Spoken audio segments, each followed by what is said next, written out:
اللہ کو راضی کرنے کی، تو آدمی سوچتا ہے کہ چلو بھائی یہ زمین میں اللہ کے راستے میں وقف کرتا ہوں۔ اب اگر کوئی متولی ہے اس کے گھرانے کا، وہ خود طے کر سکتا ہے، وقف کرنے والا وہ خود بھی رہ سکتا ہے، وہ جس کو چاہے وہ طے کر دے، لیکن کام صحیح ہونا چاہیے۔ بات سمجھ رہے ہیں؟ اور کوئی نہیں ہے تو محلے والے طے کریں گے کہ بھائی یہ ذمہ دار رہیں گے اس زمین کے، اس ادارے کے، اس مسجد کے، اس مدرسے کے۔ اب اس میں کیا کام ہونا چاہیے؟ خیر کے کام ہوں اور پڑھائی لکھائی کے ساتھ ہوں، حساب کتاب کے ساتھ ہوں۔ اب جو متولی بنے ہوئے ہیں وہ گڑبڑ کر رہے ہیں، وہ جو انتظامیہ ہے وہ پیسہ آپس میں بانٹ رہی ہے، سمجھ میں آئی بات؟ وہ پیسے کو لے کر قرضہ دے رہے ہیں دوسروں کو۔ بھائی آپ امین ہیں، مالک تھوڑی ہیں۔ گڑبڑی کیا ہو رہی ہے ہمارے معاشرے میں اور امت مسلمہ میں، خاص طور پر بھارت میں، کہ وقف پراپرٹی کا جو مالک، جو نگران بن رہا ہے وہ مالک بن جا رہا ہے۔ اوقاف میں استحقاق نہیں چلتا ہے، وقف کی پراپرٹی میں کسی کی ملکیت نہیں چلتی ہے۔ کیوں؟ وہ کس کی پراپرٹی ہے؟ اللہ کی۔ ہاں نگرانی چلے گی، نگرانی چلے گی، لیکن وہ شخص نگران بنے گا جو امانت داری سے کام کرے۔ اگر گڑبڑی کر رہا ہے تو قوم کی ذمہ داری ہے ایسے شخص کو ہٹایا جائے، کیونکہ وہ کس کی ملکیت ہے؟ اللہ کی۔ اور بیچارے وقف کرنے والے نے کیا کیا سوچا تھا، تو اس کی سوچ کے اعتبار سے اس کی جو شرطیں تھیں وہ پوری نہیں ہو رہی ہیں کہ بھائی قوم کے لیے استعمال ہو، اس کا جو مفاد ہو وہ بچوں کے لیے، یتیموں کے لیے، مسکینوں کے لیے استعمال ہو۔ مثال کے طور پر مسجد ہے، مسجد کی زمین وقف کی ہے تو مسجد کے فائدے کے لیے استعمال ہو۔ سمجھ میں آئی بات؟ نمازیوں کا نفع ہو، فائدہ ہو، مسجد میں جو دین کے کام ہو سکتے ہیں وہ ہوں۔ اب کمیٹی بنتی ہے، وہ کہتی ہے ہمارے حساب سے کام ہوگا۔ بھائی آپ کی زمین ہے، آپ اپنی زمین پر اپنے حساب سے جو کرنا چاہو کرو۔ بات سمجھ میں آئی بات؟ یا لوگ وقف کی پراپرٹی کے کرایہ دار بنتے ہیں، کرایہ پر لیتے ہیں، مالک تو بنتے نہیں، لیکن وہ اپنی مرضی سے کرایہ دیتے ہیں۔ بات سمجھ رہے ہیں؟ ایک مزدور یا ایک ٹھیلا وغیرہ 50 روپے 100 روپے دن پر ملتے ہیں، سمجھ میں آئی بات؟ اور مزدور تو 400-500 روپے پر ملتا ہے۔ اب وہ ٹھیلا مان لیجئے 100 روپے پر ملتا ہے تو مہینے کا کتنا ہوگا؟ 3000۔ ایک ٹھیلے سے آپ کما رہے ہیں۔ یا ای رکشہ آیا ہوا ہے، اس کو آپ دے رہے ہیں، روزانہ 1000 لے رہے ہیں اور مہینے کا 30,000 لے رہے ہیں۔ اور اللہ کی پراپرٹی وقف کی ہوئی زمینیں اس کو آپ کرائے پر دے رہے ہیں اور مہینے کا 1500 روپے کما رہے ہیں۔ یہ انصاف ہے؟ یہ ظلم ہے۔ وَكَذَلِكَ نُوَلِّي بَعْضَ الظَّالِمِينَ بَعْضًا بِمَا كَانُوا يَكْسِبُونَ۔ اسی وجہ سے ہم نے بعض ظالموں کو دوسرے ظالموں پر متولی بنا دیا ان کے شامت اعمال کی وجہ سے۔ ترجمہ سمجھ میں آ گیا؟ قرآن کی آیت سمجھ میں آ گئی؟ سورہ انعام کی آیت نمبر 129 پارہ نمبر 8۔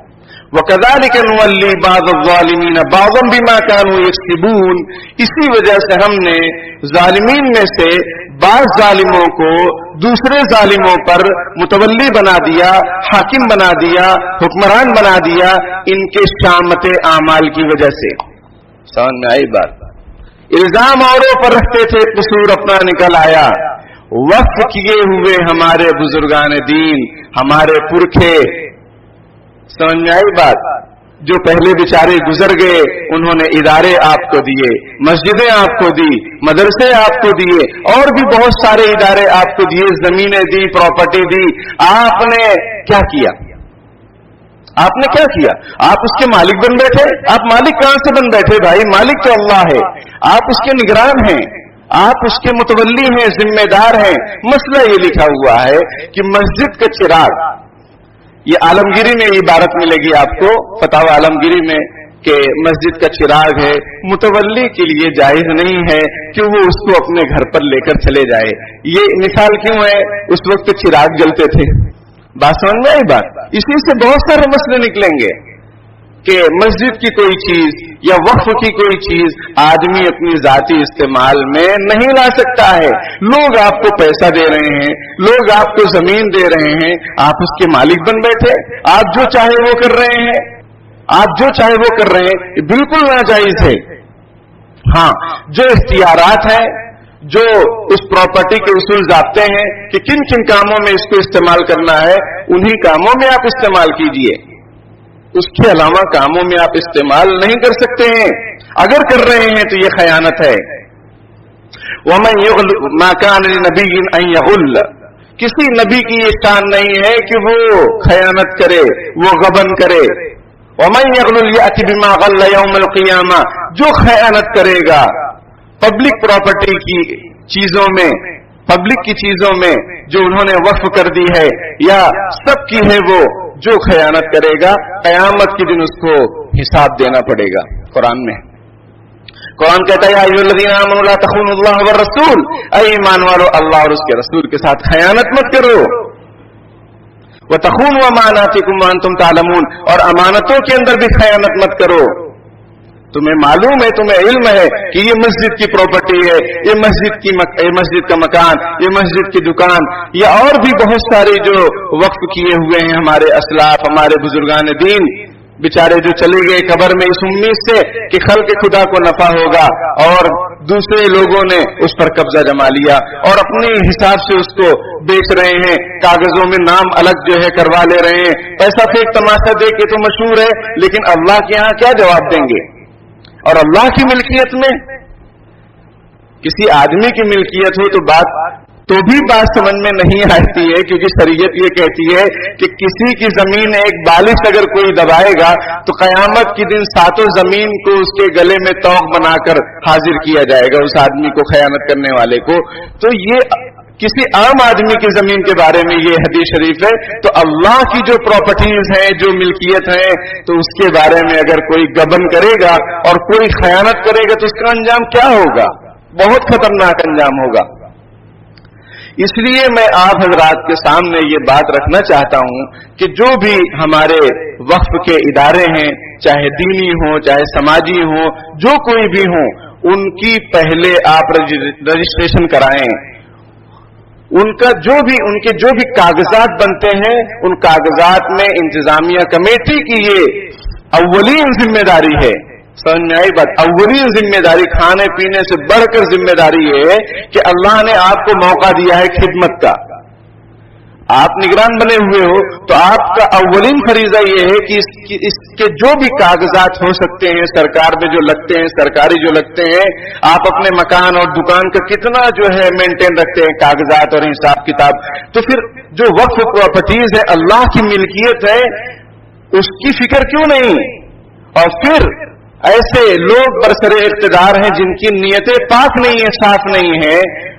سمجھ میں آئی بات؟ آئے دن کچھ نہ کچھ مسلمانوں کی ذاتیات پر, ان کی ملکیات پر, ان کے مکانوں پر, ان کے دکانوں پر, ان کی قبرستانوں پر, ان کی مسجدوں پر طرح طرح کی جو ہے ظلم ستم ڈھائے جا رہے ہیں. ہم کب بیدار ہوں گے؟ ہم کب بیدار ہوں گے؟ اور اگر نہیں بیدار ہو سکتے تو جو لوگ بیدار ہیں ان کے حوالے کرو, اور قوم بھی اس سلسلے میں فکر مند رہے کہ ہمارے جو بھی ادارے ہیں اس کے کاغذات کلیئر کٹ ہونے چاہیے. جو انتظامیہ میں بیٹھے ہوئے ہیں افراد, ان سے درخواست کی جائے, وہ لوگ کام کر رہے ہیں ان کا سپورٹ کیا جائے, پیسہ وغیرہ لگتا ہے, افراد لگتے ہیں, ان کا سپورٹ کیا جائے کہ بھائی اللہ کی ملکیت ہے, اللہ کی زمین ہے. سمجھ میں آئی بات؟ ابھی آپ کو اعلان آ جائے کہ خانہ کعبہ کے لیے 10,000 روپے کی ضرورت ہے, کامٹی والے دیں گے, تو کامٹی والے منع کریں گے کہ نہیں؟ کامٹی والے کیا کریں گے؟ منع کریں گے کہ ہاں کریں گے. ارے بھائی, ایک آدمی کہہ دے گا میں 10,000 دیتا ہوں خانہ کعبہ کو, تو یہ کس کا کھانا ہے؟ یہ کس کا کھانا ہے؟ یہ کس کا گھر ہے؟ یہ بھی تو اللہ کا گھر ہے.